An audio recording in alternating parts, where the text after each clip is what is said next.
Well, hello YouTube. Welcome back to the Cassidy Car Cave. Today, let's talk about the 94 SL600 and see where we are on things. But first, this.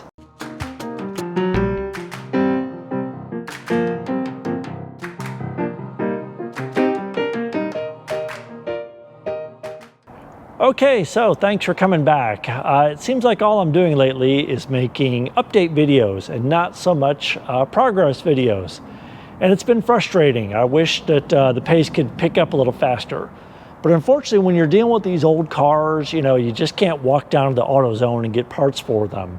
Matter of fact, I ended up having to go to the Mercedes dealership. For some of these parts, I'll show you in a second.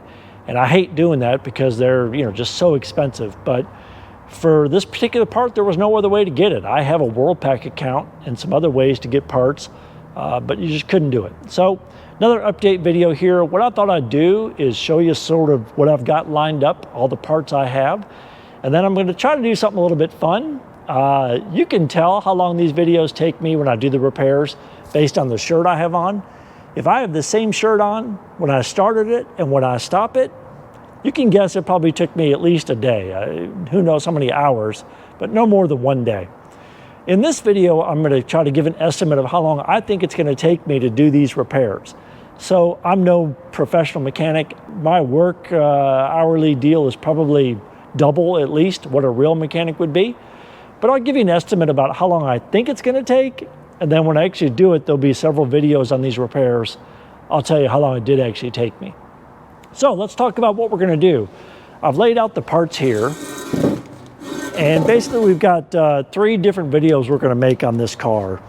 It still needs everything. It does at least run and drive now with the wiring harness replaced, but there's several things that need to be done. Let's talk first about just running and driving. It still stutters and has a check engine light that comes on occasionally. The reason for that is there's a cut in this boot that goes from the mass airflow sensor into the intake. So on the driver's side, there's a big cut in one of these gaps.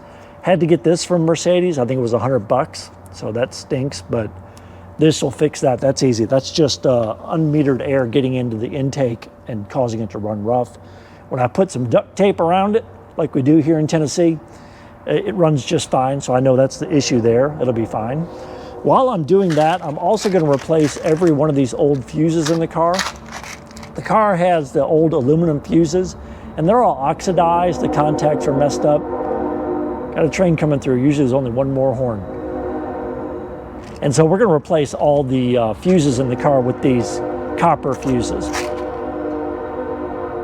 to get better contact and make sure that all the electronics are working, because these cars are so ridiculous about wanting the electronics to be just completely clean in their delivery.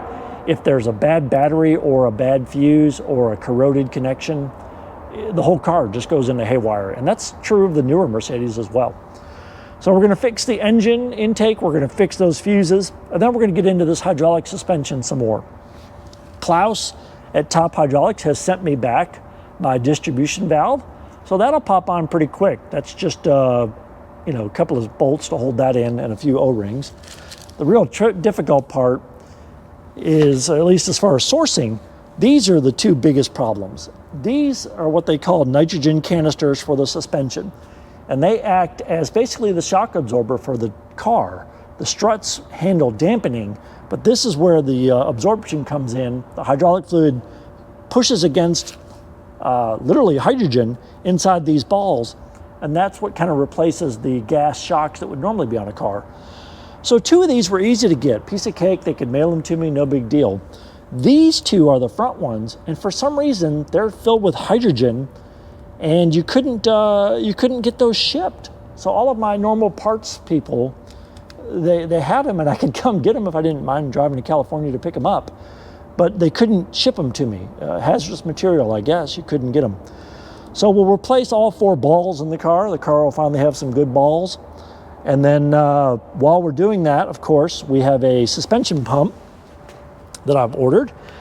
And I did this on one of the other cars. There's a video on that. This is the new suspension pump. Look how fancy this is. It even comes like on its own little crate. But this is a rebuilt pump that I ordered. I'm just going to go ahead and replace it. there was definitely some leaking going on around this area in the car. And while I have it apart, I'll determine if it's the hoses that need to be rebuilt or replaced as well. But I'm going this far into it, let's just get this car right and get all the equipment, all the pieces and parts of this crazy hydraulic system, call it ASD1 in these cars. Let's get it all fixed and working right. So once we've got it all right, we want to make sure we have good fluid, right? Because no point in doing all this and then having crummy, dirty, 20-year-old fluid rolling through it. So I've got the new filter and the hydraulic fluid that we need to change out all the ADS suspension fluid. So those are the three big projects that we're going to do. I would say fixing that intake boot and replacing the fuses, an hour. That should be an hour to do that. We'll see about that. Installing these 4 balls in the car. So I figured the first one will take an hour and there'll be a learning curve, and after that one I'll be able to do a little faster. So there's 4 of them, let's say 2.5 hours total on installing those balls.